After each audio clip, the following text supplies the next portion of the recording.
Hey everybody, we have an awesome dinner planned for this evening. Smoked pork spare ribs, a homemade mac and cheese that is so simple to make yet my kids absolutely love, and homemade cornbread in the cast iron skillet. Stay tuned.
Just got done putting our ribs in the smoker. We're going to smoke them at about 225 for 4 hours, 4.5 hours or so.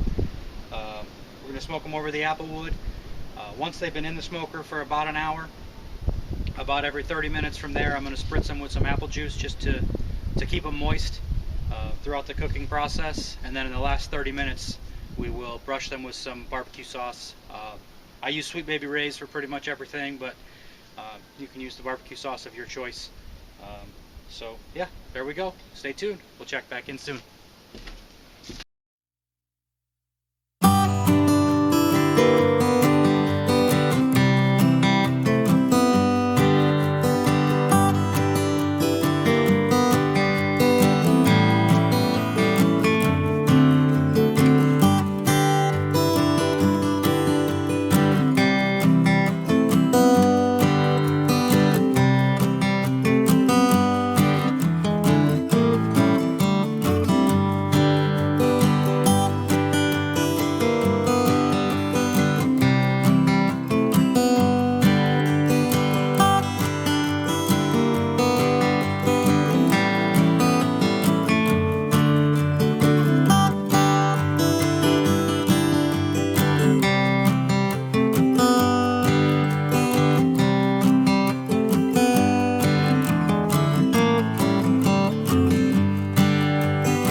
been in the smoker for about an hour. We just gave them their first drink of apple juice. How about we go make some cornbread? For the cornbread, you're going to need 1/2 cup butter, 2/3 of a cup of white sugar, 2 eggs, 1 cup buttermilk, half a teaspoon of baking soda, 1 cup cornmeal, 1 cup of all-purpose flour, and half a teaspoon of salt.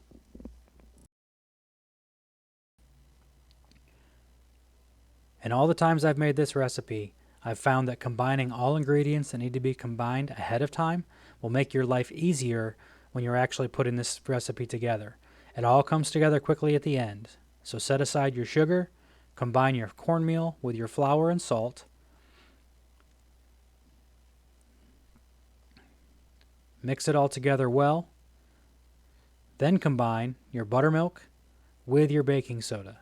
Note, in the video, I did not add my baking soda to the buttermilk. I did that after the fact.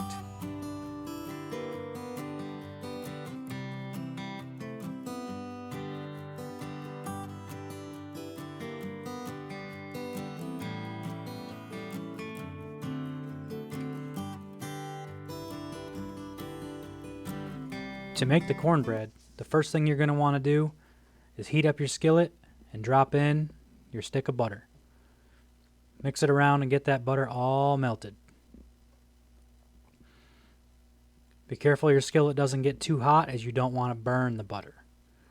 You just want it to be good and melted.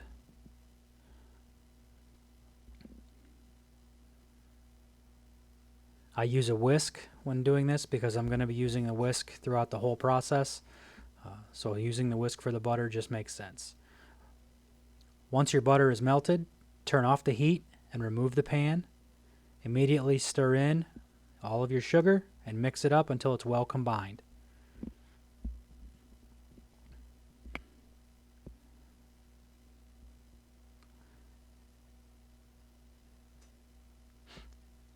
Once your butter and sugar is combined, you're going to quickly want to add both eggs and beat them into the butter and sugar mixture.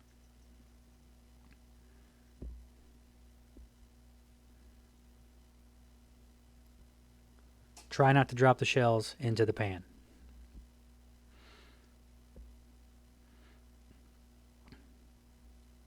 Break your eggs up a little bit and beat them in.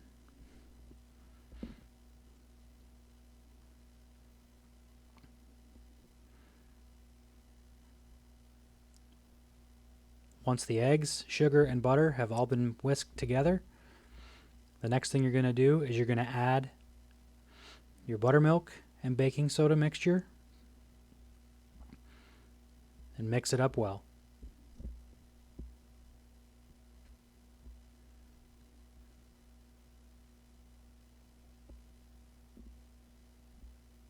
Once this is all mixed and combined, you're going to take the cornmeal, flour, and salt mixture, and you're going to add it gradually, mixing it in until it forms a batter-like paste.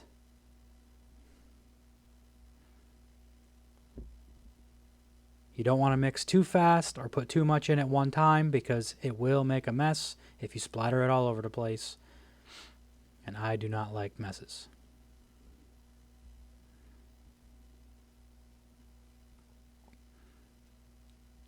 As you're whisking in the flour and cornmeal, you don't need to get it super smooth. If you leave a few lumps, that is okay. As you can see, it's starting to get good and thick. Just mix it in until it's all combined. Scrape your whisk around the edges of the pan to make sure you get all of the flour from the edges.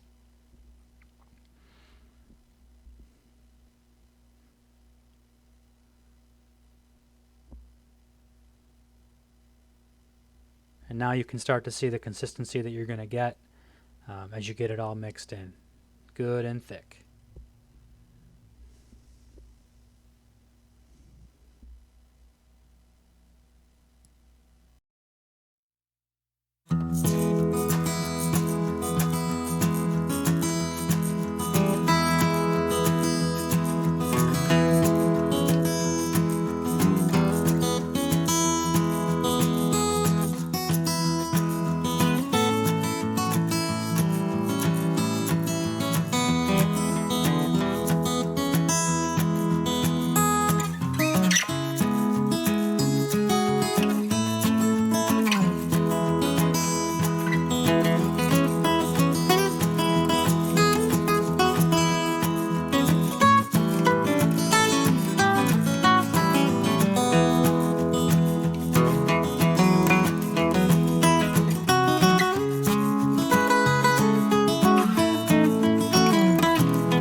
everybody. We just finished saucing these ribs. They've actually been in the smoker about 5 hours. I think they're going to turn out really, really nice. While we were in there, we popped the top on a can of Bush's baked beans because you can't have barbecue without baked beans. Now we're going to go in, we're going to make some mac and cheese.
To make this mac and cheese, you will need 1 box of pasta. Today I'm using elbows and I only use about 3/4 of the box.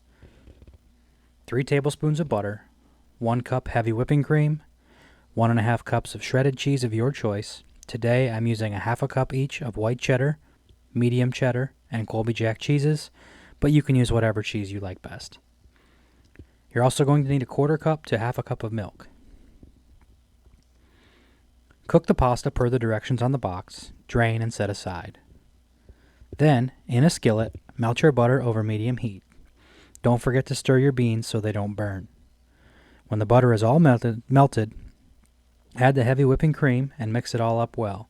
Continue to stir and don't let the temp come up to more than just before boiling. You do not want to let it boil. Next, add in your cooked pasta and give it a good stir. When the noodles are all stirred in, slowly begin adding your shredded cheese and stir it until it all becomes melty and gooey.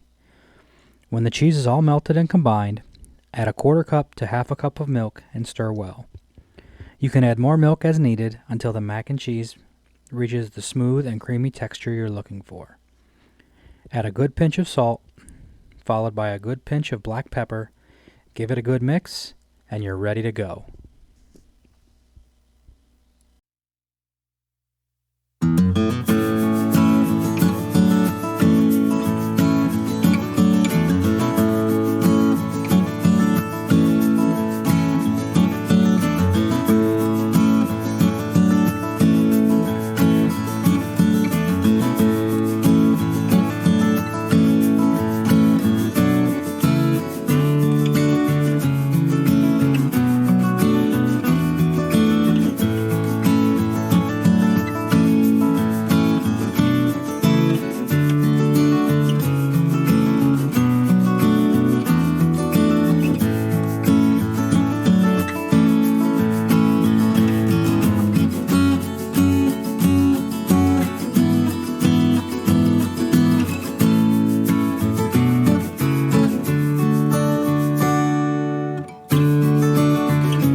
this video. As you can see, everything looks great. It turned out delicious. Let's check it out.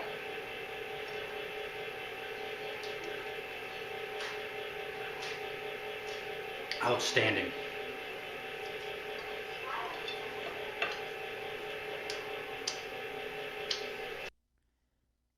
Thank you so much for watching this video. If you enjoyed it, please like, share, and subscribe. Bye-bye now.